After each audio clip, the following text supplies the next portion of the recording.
What comes to mind when you think of copper? Coins? Plumbing? Electrical wiring? Roofing? All very familiar uses for it. But you might be surprised to know that copper could quite possibly save your life. In February of 2008, the Environmental Protection Agency approved the registration of copper as an antimicrobial material. This groundbreaking event marks the first time the agency has allowed public health claims to be made about a solid metal. Dr. Harold Michaels, Senior Vice President for Technology and Tech Services for the Copper Development Association, explains.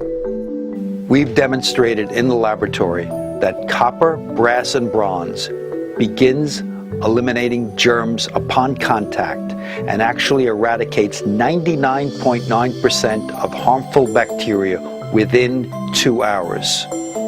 What does this mean for you and me? Meet Maureen and Marie Daly. In January of 2004, their mother Johanna went into the hospital for what everyone thought would be a routine shoulder operation. Well, ironically, Mom had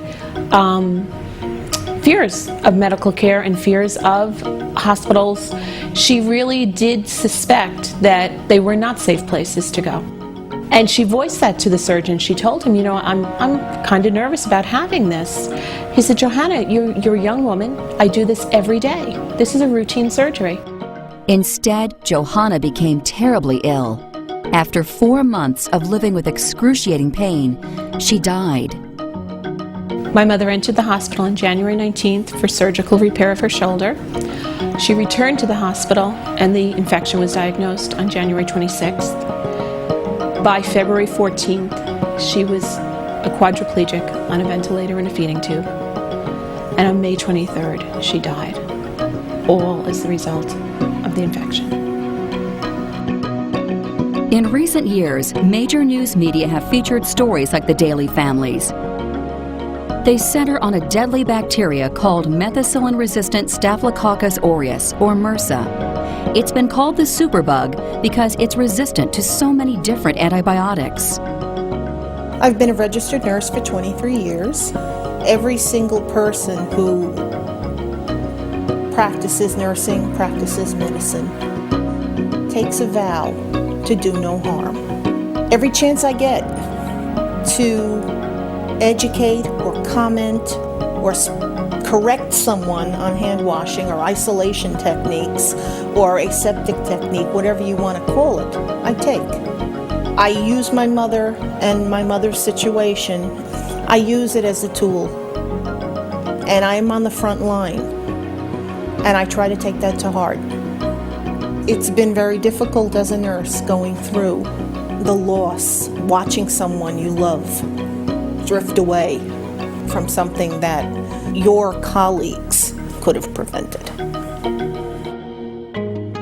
There are thousands of other stories similar to Maureen's and Marie's, and they are not limited to large inner-city hospitals, but are happening in many types of medical treatment centers in the United States and around the world. The U.S. Centers for Disease Control and Prevention estimates that hospital infections in the U.S. result in nearly 100,000 deaths each year. That's more deaths than from AIDS, breast cancer, and car crashes combined. Additionally, it's estimated that infections acquired in hospitals cost a staggering $20 to $30 billion annually. Dr. Michael Schmidt, professor of microbiology and immunology at the Medical University of South Carolina, explains.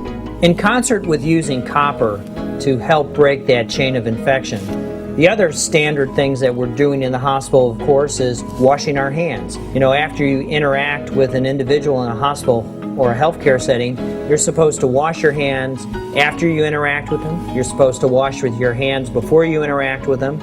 We routinely are cleaning each and every one of our surfaces in our hospital rooms. Good old soap and water works wonders at debriding the microorganisms that are on the surface.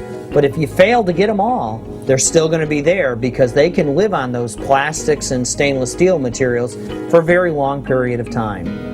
As a matter of fact, bacteria can live on a variety of surfaces, like stainless steel door handles, stair railings, and faucets, making it easy to be picked up and spread.